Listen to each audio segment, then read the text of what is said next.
So Henry, it's not the first time you come to Brazil. Let's go back in time and revisit. How did you make this a place for you to come all the time to train and focus before your fights in the UFC? Yeah, actually, the first time I came to Brazil was because of Patricio Pitbull, and I saw when he changed his style against Benton Henderson. I saw that he was bringing in like a karate style.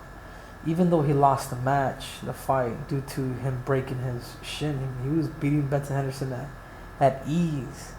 And I saw that he went from a brawler to a technician, and I was that caught my attention, that caught my eye. So that was the first time. So it was Captain Eric is the one that made the introduction with them and whatnot. But it's not until I actually saw him change his style that the fact that I was kind of more interested in actually coming here. So then I came here almost, it's been a long time, 3-4 years ago now. And before I fought for the belt, all that, and I still come out here periodically, at least a couple times a year, to brush up on my technique. It's good training out here, man. It's good to focus and keep a clear mind and see what the rest of the world has to offer. And I think the Pitbull brothers in Brazil has a lot to offer for my style. You were still young in your career. Were you looking at something to change in your style, or just looking at options that you wanted to bring new weapons, new techniques to add to your game? Yeah, I wanted to add new weapons. Like I said, I wanted to recognize. I saw that Patricio had changed from a brawler to a technician. So I was very curious about that. I was like, man, how did this guy go from, brawling every fight that he was in to understanding distance and timing? And I think that was like the biggest thing for me. So it was more to add to my game and to take some things away, because you don't want to go in there. You could see with my scar. You don't want to go in there. For a fighter, these fights are short lived, and you want to make sure you make the best out of it. Here in Brazil, when fighters get 1-2 losses, fans mostly talk about, you have to move out of Brazil to go to the US to train and all that. What was the image you had of the country when you got here the first time? Yeah, there was like, Brazilians are coming over here. What are you doing? But to me, it was more about how they train, the humbleness of it. These guys, some of these guys here in the Pitbull brothers, they train hungry, like literally, like not having money to eat, but they'll still go to the gym and they'll still train and whatnot. So I take a lot from that. I take a lot from the humility that they have, and you take some of that stuff back home. It's like it's like the Rocky movie, Rocky Balboa. It's like he made it. He became successful, and he had a damn machine he had a toy as a robot. And then it's not until he actually went back to the gym and went old school. It was the fact that he refound that love that he once had. It's I imagine it to be a humble experience, like having 2 belts in the UFC, but seeing the reality of the ones that are starting their career, looking to be there, trying to get to that position. I have to stay focused to not lose everything that I have achieved for. Yeah, absolutely. And sometimes it's not even... Not only do I get the technical side of it, because Patricio, to me, he has the highest IQ in the game. So even like me just watching him train and do things and analyzing him is worth it for me. Because that's the guy that I emulate. That's ultimately the guy that I look up to. And he's here, so I gotta find the best, and I feel like he's the best. To me, he's pound for pound. And I try to mimic him, and I try to pick up as much as I can from him. So not just him, but also the fighters that are at the gym that have no food, no money. They'll send them out to Russia with little advantage, with nothing. These guys will go out there and win. Beating top guys in the world that are probably on steroids. So it just says a lot. It just says a lot about the gym and a lot about Brazil and how, this is the Pitbull Bros. I feel like it's the heart of Brazil, man. Everybody has left. Everybody has gone elsewhere, and these guys have still remained faithful to their own gym and winning titles and things like that. So I admire that sentiment. Listening to all that praise to Patricio, how does it make you feel when you hear fans call call him a champion of a B League. Trying to criticize him for being a champion in Bellator and not going to the UFC. No, I think it's crazy, man. I think it's unfortunate, but I also feel like Patricio is that unsung hero. If there's no doubt in my mind that if him and Aldo were to fight, that Patricio would beat him, that he would have his way with Jose Aldo. Like, that's how good he is at any weight class. I believe that Patricio has the potential, if he was to fight Khabib, to probably stop him too. I mean, they've always said that Michael Chandler has the best style to beat Khabib. And here you have a 5 foot, 5 foot 6 inches, and Patricio Pitbull, who knocked out Michael Chandler in round 1 in less than a minute. I mean, these are the type of guys that you're up against. But the beating stuff, I don't get it. It's just people that just don't get the game. And the thing about Patricio is that I've always heard people say that his ideal weight class would be bantamweight because he's too short for featherweight, but he prefers to fight at featherweight instead of cutting too much weight to go to 135. Do you think, like, training with him, do you think that he would be able to go to 135? I think he could. I think if he decided to make that jump, I mean, it would be a longer process because he's older now. But I think if he did that right, I think a lot of people, I think he would be recognized as one of the greatest mixed martial artists of all time. 3 belts, 3 different weight classes, all simultaneously. Like, man, the guy is incredible, man. He's something special, and I think anybody that calls him a B-level fighter must be smoking on something. And I can tell you guys, because I'm an Olympic champ, flyweight champion, bantamweight champion in the world, and I know talent, I recognize talent. I wouldn't travel 16, 18 hours to get here if I didn't believe it. So I became successful because of the Pitbull brothers, because of the team that they put around them. They've been a huge part of my success. Yeah. You mentioned the scar and the injury. How's the recovery going for you? Recovery's going well. As you could see, I mean, I tore my subscapularis around the first round with Marlon Moraes in that fight. The last 34 seconds of the fight, and I still had to fight this dude.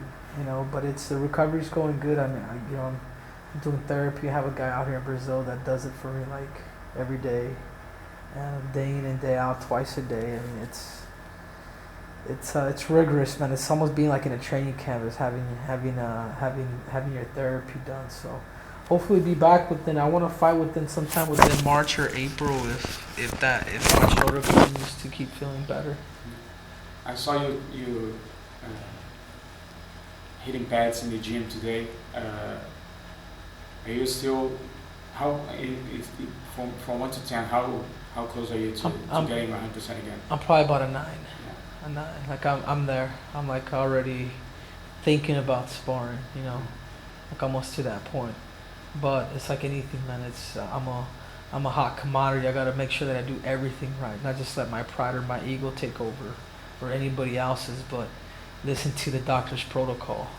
Sometimes it's hard. Sometimes we're stubborn as fighters, as competitors. But something that I've learned is like, man, it's better to do things right. What is it? Shitty approach, shitty landing. I gotta make sure that I land correctly, that I have the right approach and the right landing. So, I'm gonna continue to wait. I'm out here just getting better. And ultimately, I feel like this time off has turned me into just a different fighter with a different philosophy. I feel like I see things a lot better now. Asking a lot of questions, pulling somebody aside, and things of that matter. So it's been good thus far for me. Do you think it has allowed you to not think about the opponents, not train for someone specific, so give you a few months to only focus on yourself, recovery of course, but also learning new techniques and evolving as a fighter? Yeah, exactly. It's taking the time and evolving, man, and getting better. Honestly, I'm not that bummed out. Like, this is like, I'm probably one of the only guys in the UFC that's had surgery, been out for 6 months, has been able to roll around, forgot what it's like to roll around. That's happy. That's me. I'm happy. I've never hurt anything. I never pulled anything. I never tore anything crazy. But I feel like this has been a great eye opener for me on a lot of things in the sport of mixed martial arts. When you decide to come back, when you're ready to come back, you're gonna have to make a decision about which weight class you're gonna fight and who you're gonna fight. Has that been decided already? Has it? No. Well, nothing's been decided yet. Just because of the injury, you don't want to do anything until you're 100%. But a lot of these questions I'm probably gonna have to have with Uncle Dana White, because I don't want to hold up 2 weight classes. So if I do have to relinquish a belt, then I'm willing to do that. But there's the number still has to be right with Triple C. I'm in this game for 100% money. I'm in this to make money. I'm not in this for another championship. I'm not in this for another. No. My motivation, I've accomplished everything that I've ever wanted to accomplish. So there's only one thing that's missing. That's a whole bunch of zeros behind me competing, entertaining a bunch of people. And that's it. They can call me what you want to call me, but you've never been an Olympic champ. You've never been a flyweight champ, nor have you never ever been a bantamweight champ, a 2-sport Hall of Famer. They can all bend the knee, man. I'm in this strictly financial, man. And I want to fight the best. I want to fight what they got, but if the number doesn't equal out to what I feel like I'm going to get paid, then I'm out. They can keep it. They can keep both belts. Is that something you think about? Yeah, absolutely. I'll be determined to, and it's unfortunate because I love the UFC. I respect my boss, but I also feel like, I've done a lot. I've done a lot for this company. I've done a lot in sports in general, and if not, just give me a head start. I'll be willing to start life. Like, my legacy is written, man. I may not be considered the greatest fighter of all time, but I feel like in my book, I'm the greatest combat athlete of all time. Being a 2-sport world champion, two division world champion in the UFC, an Olympic title, and being a 2-sport Hall of Fame. I mean, nobody has that. Not Mike Tyson, not Ali. With all due respect to these people, no, it's Triple C, man. It's 5'4" of twisted steel and sex appeal. How do you think fans are gonna see you the day you walk away? Oh, I think they're gonna miss me. I really do. As much as a lot of fans don't like me, I think they're gonna miss me. I think they're gonna forget the entertainment side. That's something that I bring to the table that nobody else does, and I mean it. Like, I'm telling you how I feel. I'm just turning up the volume a little bit. So to me, I'm gonna miss the fans. I'm gonna miss you suck, bend the knee, Triple C. But it's all good, man. I'm okay with walking away. I'm okay with leaving the sport if I have to. Do you have a number in mind that would make you, this is enough to get me to stay here? Yeah, I do. I do have a number in mind, but that's obviously that's between me and my boss.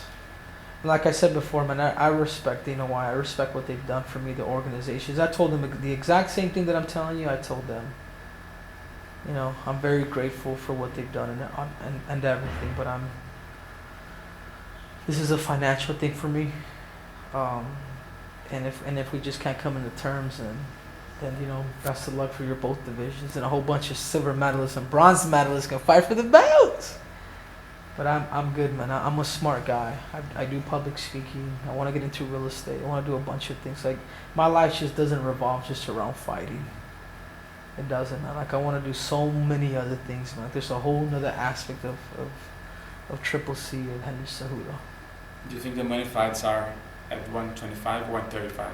And that's up to. I think that's going to be more at 35. I think there's only one fight left for me at 25. I think we all know that. Benavidez, avenge the loss that I lost, that I felt I won, that I lost. And there's Jose Aldo, who's very appetizing to me. He's a legend. There's Frankie Edgar, who's another legend who I know doesn't like me, that I would like to fight and put out. I mean, I would just like to add all these guys to my list: Uriah Faber, Cody Garbrandt, Aljamain Sterling. Like, all these guys are, they're good fighters, but I just don't feel like they can compete with me. I really don't. I think it's a different level when you go in there with me. You're thinking you're beating me, and you're like, damn, man, this dude just doesn't go away. you know, I'll find a way to take you out, man. If you don't knock me out or submit me, I'm gonna find a way to beat you. You're getting pressure from both sides to make a decision. The flyweights are complaining that you're not going come there. They say you're never coming back. You're not coming back. They don't want to UFC to strip you, and the benchweights are always also hoping that you stay at 135. Does that get to your head, or just ignore everything there? Oh man, you'd be so surprised how carefree I am. Even that. Hey, at the end of the day, man, they're not in my position. When they become in my position, then it's a little more in depth. And if they don't get it, then that's on them. I've earned my position. I've earned the fact that, hey, I have steak and I want a little bit more. Yes, I want my cake and I want to eat it too. Until you're in that position, it'd be different, man. You would want to wish or pray that you're in my position, because then you have a little more say. So for all those that are saying that, they can all bend the knee, in my opinion. Jose Aldo is the one of the names that you mentioned. He's coming to the bantamweight division this weekend against Marlon Moraes. Were you surprised when he first mentioned that he wanted to move down? I'm not surprised. I've seen Aldo before, and I've seen the fact that he's not that big, man. But I just think he's a big bone that he's beating. You know, his head. Look at his head. The size of his head for his size. Look at his structure. It's just different. But I believe he will make it. I don't believe he's gonna get past Marlon Moraes. I hope he does. I hope Aldo does, because that's ultimately who I'll be fighting next. But Marlon's a different monster, man. Dropping a weight class is 10 pounds is it's not the best idea. But if he does, man, praise him, and I respect him so much for what he's doing. And if he's able to do that and prove me wrong, man, I'll call him out. I'll be like, hey, dude, you're next. I want to fight you, and I'll fight you in Rio, because I believe I'm the king of Rio. You don't think Aldo beats Marlon because of the weight cut? It's gonna be too brutal for him. It's gonna be a little too brutal. It all depends on maybe it's not so much the weight cut, but it's the recovery after the weight. So it's a little different. I used to make weight terribly, where I didn't recover like the next day. I didn't feel good fighting. It was just too tense. It was too much for my body. But if Aldo has that science down, he has a great team behind him, and if he makes the weight and he makes it good, then Moraes is in trouble. But I just don't see that. I just do not see that. I can see Marlon Moraes stopping Jose Aldo. I was talking to Aldo, and I told him you posted on social media telling him to bend the knee, and he responded with something like, "You're too short, and he's gonna hit you with a knee in the face and knock you out." What are your response to that? Jose Aldo, man, he's too old, man. He has to hit me with better jokes than that. This is 5'4" of twisted steel and Cejudo. He knows who the king is. He knows who the real king of Rio is. You're always telling fighters to bend the knee. Who do you bend the knee to? Who do I bend the knee to?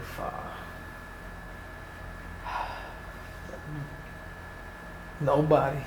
If anybody, probably Patricio Pitbull, man. If anybody. If I had to pick one guy, who is it? It'd be like that guy.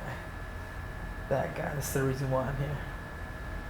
Just to wrap it up, there's a big UFC weekend this weekend. I wanted to get a breakdown of the top 3 fights. How do you see Kamaru Usman and Colby Covington going down? Yeah, Usman versus Covington. I think Usman's. I think he's a little more dynamic than Colby. I think Colby's probably can grind a little bit better, but I think Usman's just he's a little more savvy with his distance. He's a little crisper with his hands too, and the wrestling's going to be nullified. So it's going to come down to kind of pressure and who could actually swing. It's almost like a fight that's up in the air, but I do believe that Usman's gonna bring it home. In the featherweight division, we have Max Holloway defend his title against Alexander Volkanovski. How do you see this matchup? Man, that's an interesting matchup. But I think if anybody at 145 could probably beat him, I think it would be Volkanovski. If Volkanovski has the right game plan and he stays in the pocket and throws it, he can knock out Max Holloway. The problem is them doing that, and nobody has done it yet. So I'm probably gonna lean more towards Max, but I really like Volkanovski. I think if anybody could take him out, besides, I think Zabit and Volkanovski are the biggest threats for Max Holloway. And the final one, the third title fight is another champ of the UFC, Amanda Nunes, defending her title against Jermaine Durand-Mead. In a rematch, Amanda Nunes finished her in the first fight. How do you see this rematch going down? Man, Amanda's such a monster, dude. Like, you know what I mean? It's who's next after that? You know what I mean? Like, she's almost gonna be in the position of Demetrius Johnson. She's so dominant that the next person is gonna be Amanda Nunes, is gonna be another great wrestler. And I think honestly, the biggest threat for her is that Kathleen, the other Brazilian. I've talked to her. I says, if you want that fight, she said, you're the biggest threat for her. I says, but closed mouths don't get fed. People just don't tend to listen. But until her, I don't think nobody's gonna beat her until maybe Kathleen. Yeah. Do you think that she's the Henry Cejudo to Amanda's Demetrius Johnson? I think so. She's a smart girl. She's got great ground and pound. She's not the best striker, but you don't have to be the best striker. Put it to the ground, bring it to the ground. She's a judo black belt, jiu-jitsu black belt as well. I mean, that has juice, man. MMA, it changes. You put somebody on the ground, put somebody in your ground and pound, and then it changes the whole game. So, I've trained with Randomir. She's great, but I want to see if she was able to make those adjustments with her wrestling and the jiu-jitsu side of it, I think she could pull it off. But I'm just not sure if she did that. If she was able to do that, then I think the fight would change. I think Randomir's a better striker. We were talking about Kathleen. What's your advice to fighters that think that just winning is enough? Like they don't need to talk and promote and to get to bigger fights. Yeah, I was just there's only a few people in life that matter. Not a few people, but it's your family, your friends, a handful of friends, your coaches, and everybody else can bend the knee. You have to do what's best for you.